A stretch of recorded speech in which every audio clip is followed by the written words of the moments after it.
जे भी सब पैसा देख बस सब मेहरारू कमा के देवेली चल चली पहले पूरा खर्चा भैया ओ भैया हाँ भाई ओ कोनी दुकान तोरे हो हाँ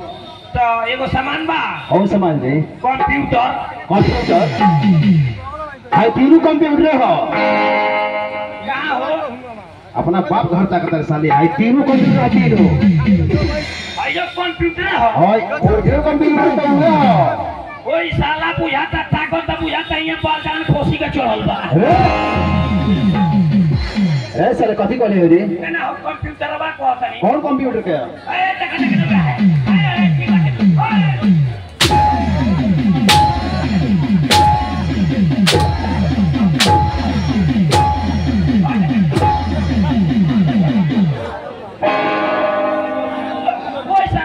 ठीक है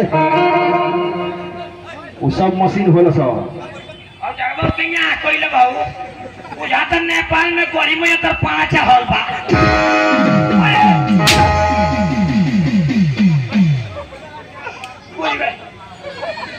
ए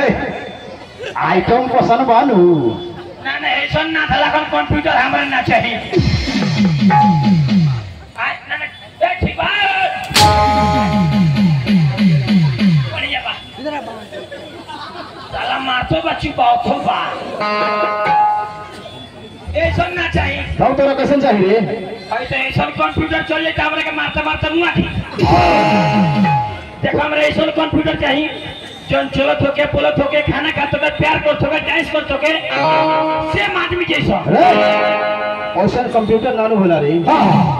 ओसन रोबोट होला हां ए भाई साहब हुए चाहिए रोबोट ठीक है काम कर सवेरे मेरा दुकान में चली है अच्छा हम ऑनलाइन से हम रोबोट मंगाते रही हम हां मंगा देबो हां हम भी नहीं एकदम आवक हम बिहान आ रहल बनी सवेरे और साफ सुथरा ही आवत मारता